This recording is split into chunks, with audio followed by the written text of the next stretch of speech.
This is Share the Vision, presented by the Resource Center, a discussion of the programs and services of the Resource Center and about issues related to individuals with disabilities. Today, the Creations Art Program and Walking in a Winter Wonderland, the exhibit currently at the James Prendergast Library Art Gallery. But our program begins and ends at a Resource Center facility on Cole Avenue in Jamestown. We'll tell you why we're here in just a few minutes. But first, to the Prendergast a week ago for the opening of Walking in a Winter Wonderland. Kristen McNitt of the Creations Art Program at the Resource Center. The works are now up. The people are coming in. What is your impression of this year's show here at the Prendergast? I think it's a lovely exhibit. We have a lot of different artwork from a huge number of different artists that have never shown before, some that have shown before, people that have branched out into, maybe using paper, using different materials, not just paint anymore, but really branching out into some really interesting artwork. You really pointed them, as you inspired their creations, in the direction of this show for this time period, because there's a lot of winter-themed works on the wall and Christmas trees and other things that suggest a brisk, robust outdoor experience. Yes, as we did. Actually, I don't know if it's all me or them that gears that. The holidays are always incredibly special to the artists that I work with, and so they just love putting that on paper. How long have you been putting together this show, Kristen? We started planning this 2 years ago. So some of the artwork has taken that long to create. I want to talk to you for a moment about the artists who do this work, because in some instances it is a single artist who creates a painting or a mixed media piece. Other times it is collaborations. Yes, many of the pieces here, actually it's probably split right in half between the collaborated pieces and the pieces done by individual artists. The collaboration pieces, what I do is I kind of facilitate those pieces, and I take the talent and the ability that an artist has, and I mold and blend it with the other talents and abilities around. There's actually a large piece here that's very glamorous. It's all paper roses that have been hand done and then placed on a board, and then there's like dots that just kind of stream down the page and all these golds and whites. And the roses are actually hand done by some of the individuals at our Hazeltine program. And that program has people that need specific one-on-one attention. They don't have the ability to maybe move their fingers, move their hands, but the paper slides through their fingers as it's rolled with the help of staff and myself. And so that's a huge, long process. And then beautifully, they've been put and arranged by other artists onto a huge board and then designed to create this just absolutely stunning piece. Well, it occurs to me then that everyone who had a role in that has some ownership as they come and look at it here, as they see a picture of it, and that collaborative spirit is reflected back to them in the work they look at on the wall. That's right. That one piece, probably with staff and artists alike that have assisted in that piece, there's probably a good 50, 60 hands to make that happen. Most art is not like that. No. What about some of the individual pieces where persons with disabilities have gone from inspiration to creation to finished work? You have that here too. Oh, yes. There are a number of artists that are really coming out. We have several that are creating portfolios of artwork, and they're trying to get their own exhibits away from the Creations program so that, Mary Jane can have her art show, and it's specifically for her and not dependent on the Creations program. I know we've talked about this before, but do you continue to be surprised, amazed by the ability of persons with disabilities to create varied artworks like Mary Jane you were just talking about, and that's just a name I think you invented out of the air, but that someone who we all label as disabled could create their own portfolio? I guess that's the point of my question. I actually work with a gentleman right now as a great example. His name is Peter, and he's someone that people look at as, just let him sit, let him enjoy what he's working on and don't really bother him too much. And he came into the art room and just blossomed. He had an opportunity to use various materials throughout about a year, and then all of a sudden you could just see the light kind of spring up in him, and he wanted to work specifically with joint compound and colors. So I give him large boards and canvases, and he takes his hands and creates these beautiful patterns, and he chooses his own colors, and he creates these boards of just texture. And even some of his pieces, he's left the tool inside of this piece to show people how he created it. And people walk into the art room, staff and other friends of his come in just to see what he's created today, because they're so stunning. Joint compound? Yes. Now, I'm not an artist. Is that commonly used as a medium for art, or did he or you just stumble upon this? It was a stumble upon. I used to use joint compound in my college years because I was poor, like most artists that are in college. Starving too. Yes, ramen noodles. Yes. So I kind of brought that into my classroom, knowing it was an inexpensive tool that, if someone was very interested in sculpture, it could be a good way to start them out. So it's something that I use in my room to kind of see where someone can do with some texture, and he just fell in love. Well, Kristen, thank you for introducing us to this year's show. It's been wonderful looking at it with you and hearing about the artists who created it all. Thank you, Dennis. Ann Plyler, as the Special Projects Librarian here, you are involved in bringing these exhibits to the gallery, such as the one being done by the Creations art students that's opening tonight.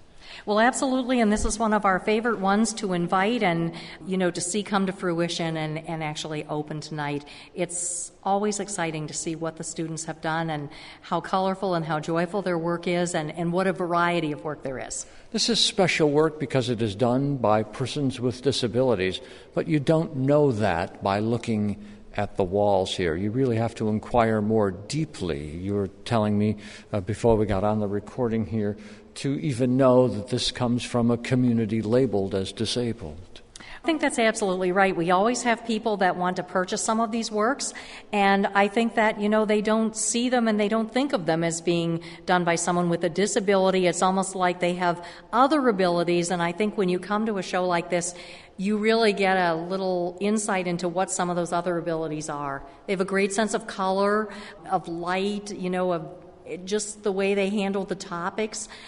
You really see a lot of talent. Well, and this show is perfectly themed for this point of the year, as it opens in early December and runs to early January, and that it is filled with, there's a Santa Claus, some Christmas ornaments, Christmas tree, snow on a street corner over there. I mean, just everything exactly timed for, well, most winters. We haven't seen much snow here yet, but a lot of that feel in the room here. Well, there is, and I think when Kristen said we decided to call it Walking in a Winter Wonderland, and there are a lot that have little hints of snow and of this time of the year. We do have, there's one Hanukkah picture, which that was very interesting, that someone came up with that. So I think, it's a very timely show, but yet there are other ones that are timeless, especially the abstracts, that they're not necessarily a winter theme. And this is not the first show, as your comments suggest, that the Resource Center has done here. The Creations artists have been on the walls here previously. This is our third collaboration, and we would certainly be happy to do it again. We love having them, and they're always very well received by the community. You did mention, though, that the Creations artists have brought something new with them this year. In addition to things that are on the wall, there are some other items in the display case here. Well, it was a surprise to us this year. They have two display cases, and they are filled with handmade jewelry and also puppets that have been designed and painted. And so those are new things for us, and people have really enjoyed looking at them. Well, Ann, thanks for a moment to speak to you, and good luck with this exhibit through the holiday period until January 2nd. People can come and see. Yep, right through the 1st, and then the first Friday in January, I think it's the 8th, we'll be starting something else. Thank you very much. Thank you. That's the James Prendergast Library's Ann Plyler. You'll hear next from Denise Jones, the Chief Operating Officer at the Resource Center. Denise Jones, as we stand in this exhibit of artwork created by consumers at the Resource Center, what is your sense of the people that you serve in this institution that you run? I'm always awestruck at the talents of the people that we serve. They have abilities beyond belief. As I look at this art, it's just so inspiring to me. And to know the people, you look at the names and the mini biographies of the artists that have actually produced the art, and the time, the effort, and the love that goes into each and every painting that they've done. My biggest thing is to restrain myself from purchasing all of them because I have several in my home and in my office, and every time I come to one of these, I just see so many more that I'd love to hang on my walls. Well, it is a tribute to your program at the Resource Center, and particularly to Kristen McNitt, who is the person who conceived of and now teaches the students in the Creations art program, for the extraordinary ability she has to draw this talent out of these artists. I've said many times, I wish I had a teacher like Kristen when I was in school because I think she is just so passionate about what she does. She's phenomenal as a person, as a mom, as a teacher, and as a coach to the individuals. She just inspires people to do their best and to work together and to create some pretty amazing pieces of art. A program like this is not Well, maybe I should ask it as a question. Is something like this the normal, run-of-the-mill, day-to-day business for an ARC, for an organization like the Resource Center that helps persons with disabilities, or is this a little out of the ordinary? I'd like to think it's a little bit out of the ordinary, but I do know many of the rehab programs do have art.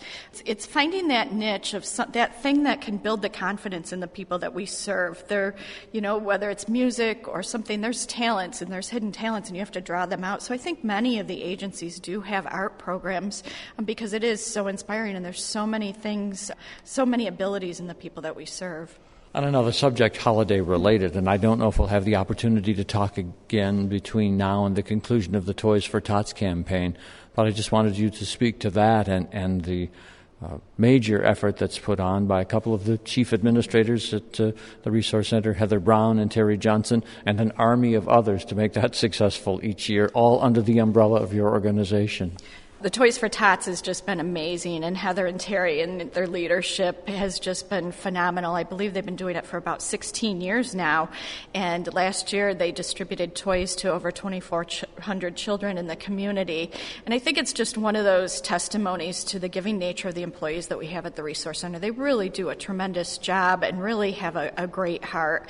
And Toys for Tots is wonderful because we're able to engage the people that we serve and the staff in a way that really truly gives back in a very meaningful way to the citizens of this community. Kristen McNitt suggested in an earlier interview that we did here looking at the art on the walls and the creation of this work in her art program over a period of years, actually, that the holidays are a very important time for a lot of consumers at the Resource Center. So perhaps those people who've maybe listening to this who've lost the spirit of the holidays or are kind of ho-hum or Scrooge-ish about it, maybe they should come and volunteer at the Resource Center and be refilled or get that spirit of Christmas holiday reignited. Oh, absolutely. Our staff just does a tremendous job. We have some individuals that reside with us that really don't have family. They are our family, we're their family, and people really take that seriously. We really love the people that we serve, and that really shows in the care that our staff provides day in and day out. And particularly poignant then at this time of year for that to happen because it's such a family-related time. Absolutely.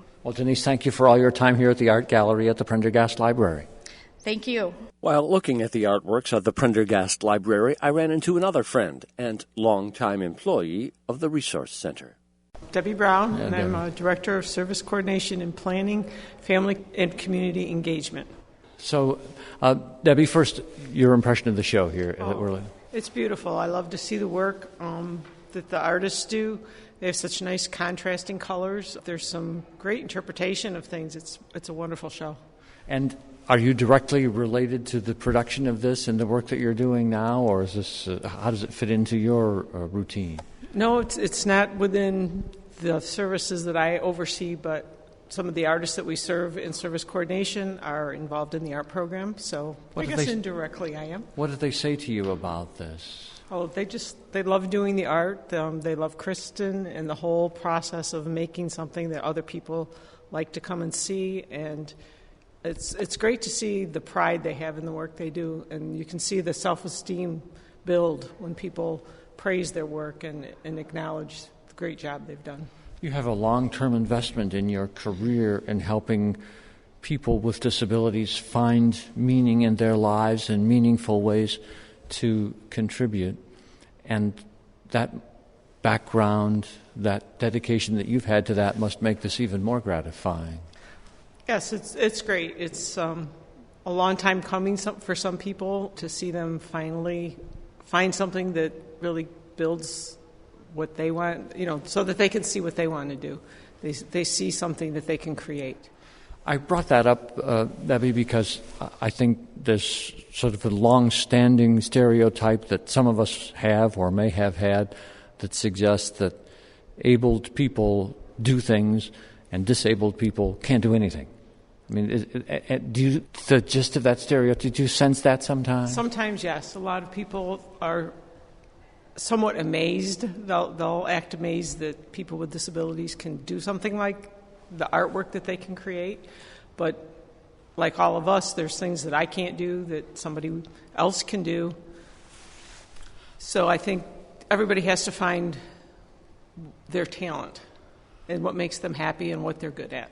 That nuance, that taking that apart and putting it back together in a new way is still a challenge for people sometimes, or have we gotten past that culturally? I think it's still a challenge for a lot of people. I think it always will be for some people.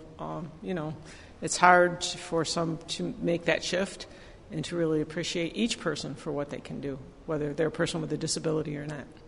Well, Debbie, thank you for your insights, your comments, and your interest. Thank you for coming to the show. I hope you're enjoying it. Well, we're coming to the conclusion of this program today from the Art Gallery at the James Prendergast Library.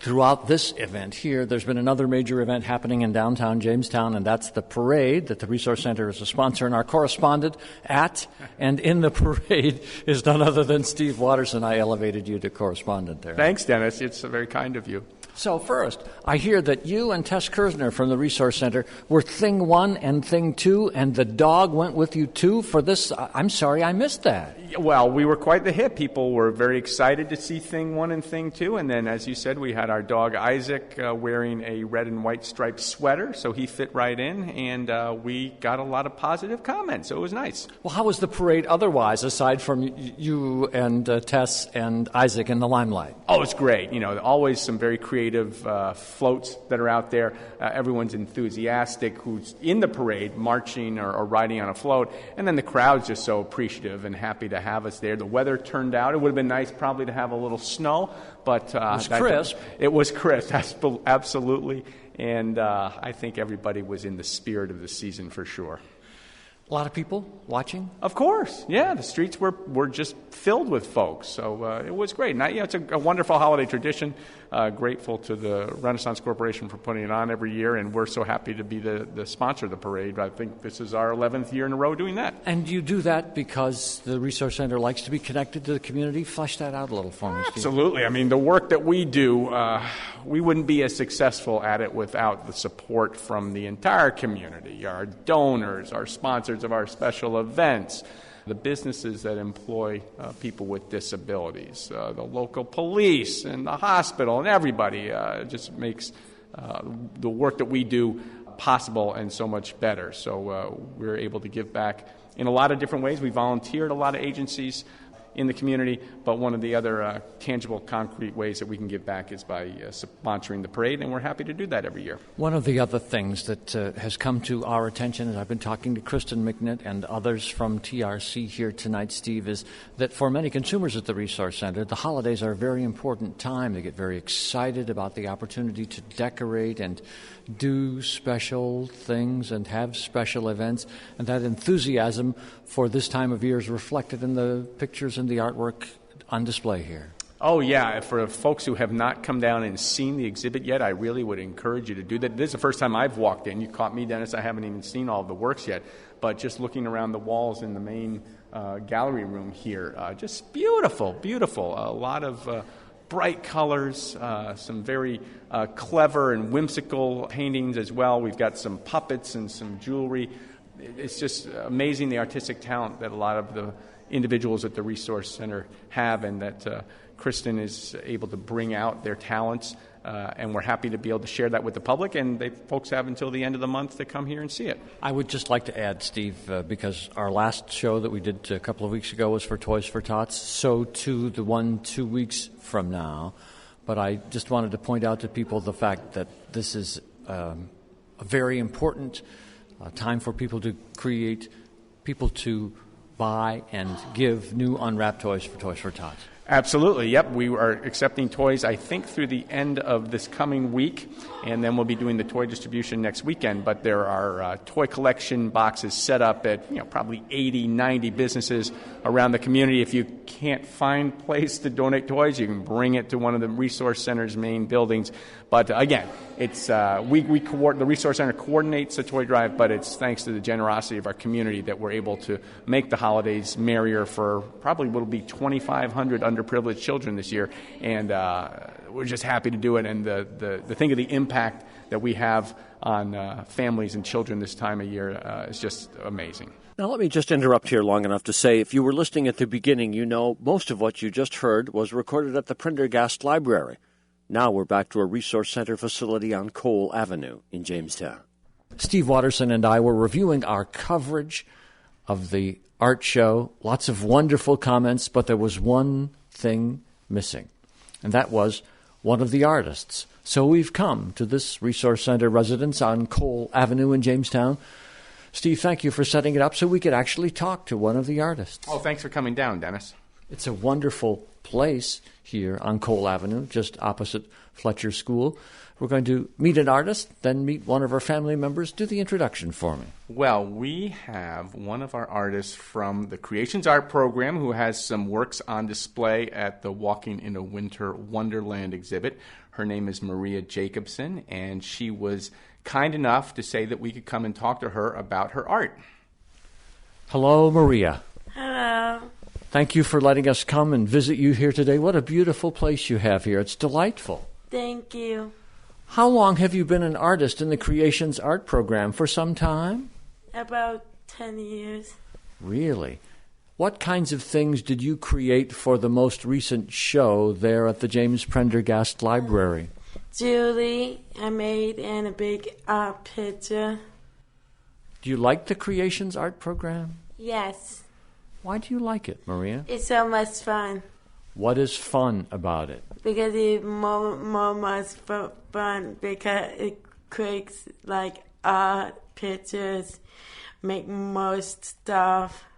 Now, when you create your artworks, do you like to use your hand or a brush or? I use some brush and then paint some colors on it.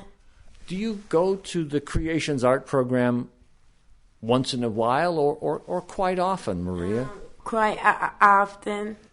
What's your favorite thing that you've created over all these years? The big picture I made. For this year's show? Mm-hmm. It's on the wall there at the library, Walking in a Winter Wonderland. We encourage people to go see it. Do you find it hard to draw things, Maria? No, it's much more easier. It's gotten easier over time? Yes. Now, you take this class, you do this work under the supervision of or with the instruction of Kristen McNitt, right? Yes. What do you think of her as a teacher? She's so nice and kind and wonderful woman.